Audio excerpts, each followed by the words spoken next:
Assalamualaikum warahmatullahi wabarakatuh. Perkenalkan, saya Serdi Yulianti dari kelompok 1 ingin mempresentasikan hasil PPT kami yang berjudul Konsep Perencanaan dan Penganggaran Negara.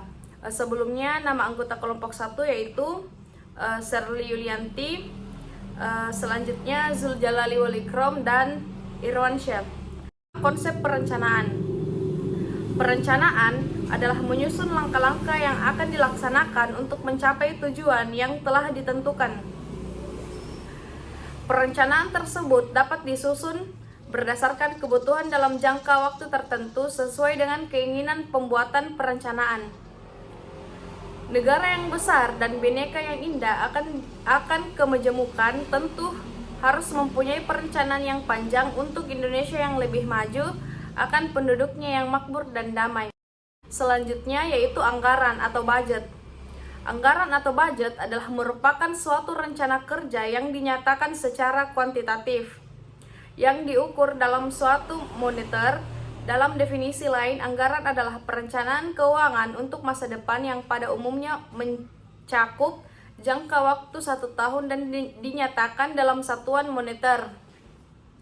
Anggaran ini merupakan perencanaan jangka pendek organisasi yang menerjemahkan berbagai program ke dalam rencana keuangan tahanan yang lebih konkret.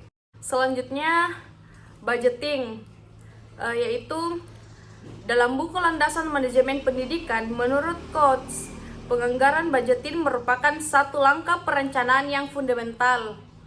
Anggaran dapat diartikan sebagai suatu rencana operasi dari suatu kegiatan atau proyek yang mengandung perincian pengeluaran biaya untuk suatu periode tertentu. Adalah manfaat anggaran. Sebenarnya dalam anggaran itu sendiri ada beberapa manfaat yang bisa diklasifikasikan atau yang bisa dikelompokkan untuk keberlangsungan anggaran itu sendiri. Salah satunya adalah dapat memotivasi pegawai serta apa yang dikerjakan itu terstruktur ataupun termanajemen. Contohnya adalah segala kegiatan dapat terarah pada pencapaian tujuan bersama. Jadi segala sesuatunya dilakukan untuk mencapai tujuan bersama dari anggaran itu sendiri. Adalah faktor yang mempengaruhi anggaran itu sendiri. Yang dimana kita ketahui bersama bahwa faktornya itu ada merupakan faktor internal atau dari dalam dan faktor eksternal atau dari luar.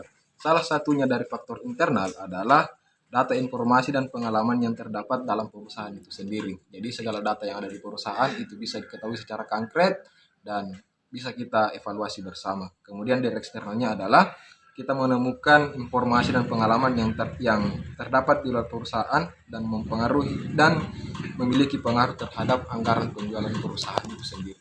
Ya. Fungsi manajemen atau fungsi pengaturan itu sendiri, yang dimana kita ketahui bersama secara umum atau secara universal itu bisa mengatur hal-hal yang kita lakukan dalam mengelola anggaran itu bisa terorganisir ataupun terorganisasi sehingga segala sesuatu itu bisa terkoordinir dengan baik dan benar. Yang dimana salah satu contohnya adalah menyusun rencana untuk menjadikan sebagai pedoman kerja, kemudian menyusun struktur organisasi yang jelas, kemudian menciptakan koordinasi dan kerjasama yang jelas pula di antara semua bagian yang terlibat di dalam perusahaan itu sendiri yang dikoordinir oleh yang namanya koordinatoring. Kemudian juga terdapat pengawasan dan pengawasan terhadap kinerja dari pegawai dalam perusahaan itu sendiri dalam merealisasikan anggaran yang ada.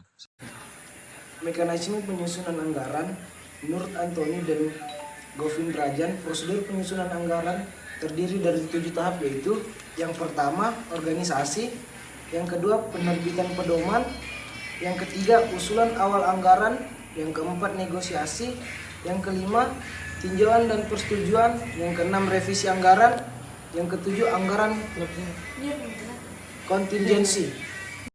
Yang selanjutnya kesimpulan. Anggaran adalah merupakan suatu rencana kerja yang dinyatakan secara kuantitatif yang diukur dalam satuan moneter. Dalam definisi lain, anggaran adalah perencanaan keuangan untuk masa depan yang pada umumnya mencakup jangka panjang dan jangka pendek dalam satuan moneter. Anggaran ini merupakan perencanaan jangka pendek organisasi yang menerjemahkan bagi pedoman ke dalam rencana keuangan tahunan yang lebih konkret. Sedangkan penganggaran merupakan salah satu perencanaan yang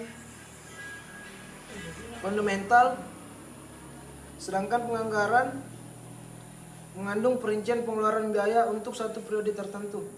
Untuk kegunaan dapat digunakan sebagai alat menilai kelebihan dan kekurangan pegawai.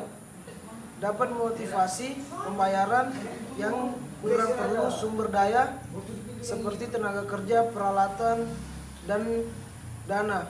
Dapat dimanfaatkan seefisien mungkin.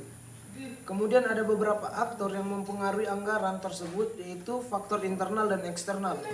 Kemudian anggaran tersebut sebagai alat manajemen berfungsi sebagai perencanaan keorganisasian, pengkoordinasian, dan pengawasan untuk penyusunan anggaran tersebut melalui beberapa tahap, yaitu organisasi. Sekian presentasi dari kelompok kami, kurang dan lebihnya mohon dimaafkan. Wassalamualaikum warahmatullahi wabarakatuh.